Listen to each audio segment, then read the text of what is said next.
So a few things we need to know before we go.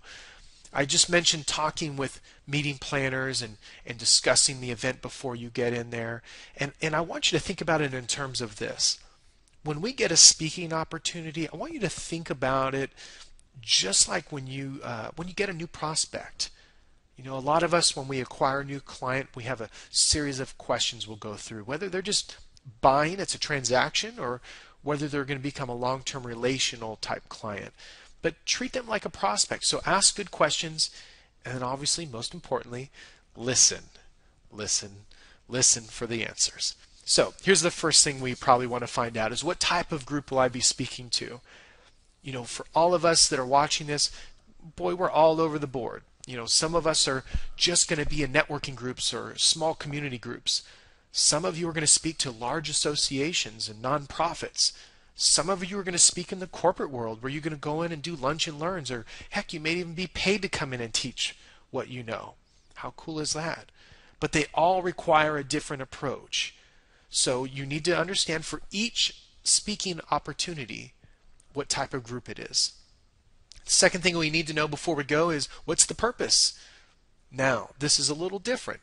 The first part we spoke about was your purpose, but we need to know their purpose, not yours. So why are they bringing you in? Is this a special event? Is this a monthly meeting? Are you the keynote, or are you just a panelist? Is it a breakout session? The more you know, the better you can prepare your presentation. So understand why they're bringing you in. The third thing we need to know before we go is what's the topic? Now that may seem kind of crazy to you, but you'd be surprised that if you don't ask and they don't ask, sometimes they make it up for you.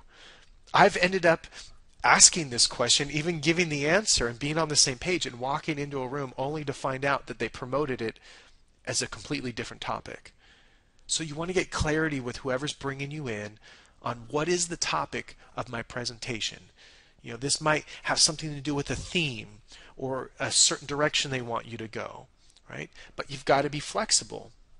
We also want to know because we never know what environment we'll walk into. I often use the example if, you know, your talk is called, you know, green is great, and then you walk in and the theme of their whole conference is blue is better. That's not a good thing. We need to be on the same page and understand what the topic is. And this leads to one of the most important parts of this module. And if you take nothing else away from this module, this is probably one of the places to start. Is we need to be able to answer a really key question, and that is, what do you speak on? What do you speak on?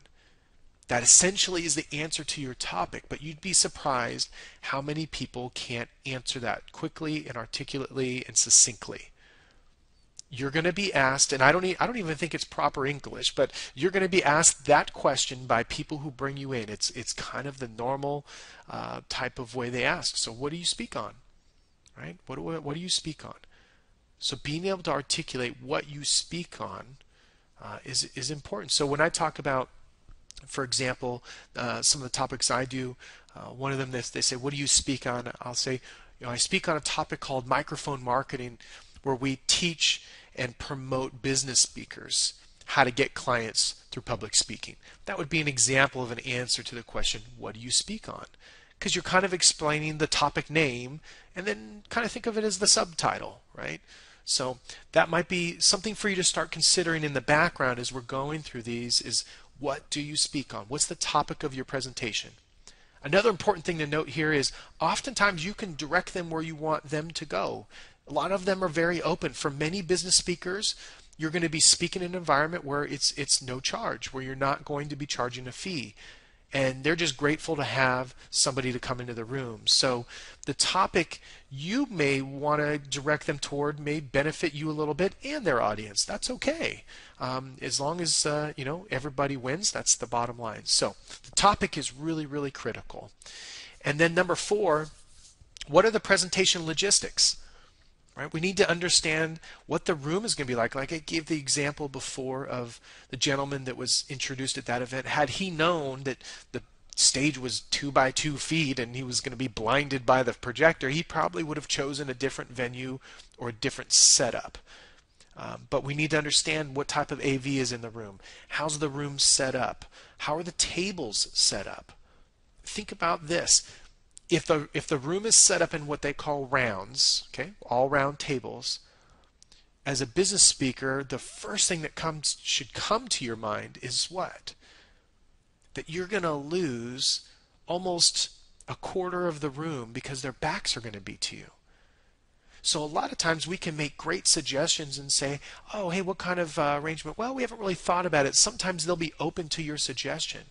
Or you say, hey, if you do rounds, could you leave the 2 or 3 chairs that are backs to the stage? Could you just leave those out? You'd be surprised what they'll be open to, because we're dealing with a lot of volunteers that this is not their job. So you need to understand things about the presentation, the room setup, and all that sort of thing. And I'll share with you here real quick one of the cool tools that we use. And this will be part of your packet, part of your hot sheets that you'll get at the end here. But this is what we call a pre-programmed questionnaire. And I've kind of, I learned this in a lot of the training I had, and I've changed it, made it my own. This is probably overkill for the average business speaker, but you feel free to use it, adjust it, and it's pretty obvious stuff. But number one section here, we want to know about the client. Who are they? How do I get a hold of them? Number two, we want to know about that audience. How many are there? How old are they? What are the demographics? Are they staff? Are they students? Is it management? We want to know who they are and some of the background. And then you'd be surprised the type of information they'll give you when you ask something like, what are the challenges and opportunities the group is facing? Boy, how helpful is that in being able to really connect and make impact with that room? The next section here is the program itself. So I want them to tell me exactly what they want out of me at this event. What's the theme? Can I see the flyer? Is this a meeting? What's my job at the meeting? What's the topic focus?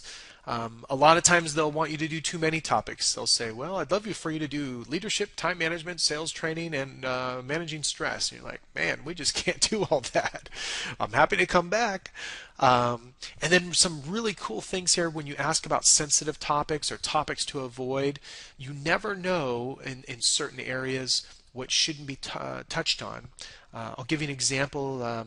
Last year, I do a lot of speaking in the real estate world, and I had sent one of these to a group I was going to speak to, and the compensation was changing dramatically last year for loan officers and mortgage brokers. And so they had written in there, don't go there, right? There's a lose-lose situation. So really helpful thing to understand. And you get PowerPoint. Ask them, and we'll talk about that later. Do you want it? Do you not want it? We're okay. Do you want a Q&A period?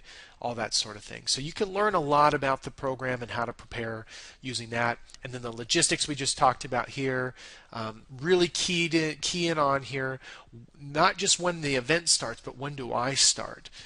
I've had people give me the time for me to be speaking, or what they said it was the event time. Well, it was really my speaking time. So I showed up literally when I was supposed to be going on stage. So you've got to be a little bit ahead of the game on this stuff. So this is a pre-programmed questionnaire, meeting information sheet, could be called a lot of different things, and I'll share an example of this with you in the packet that you get along with this.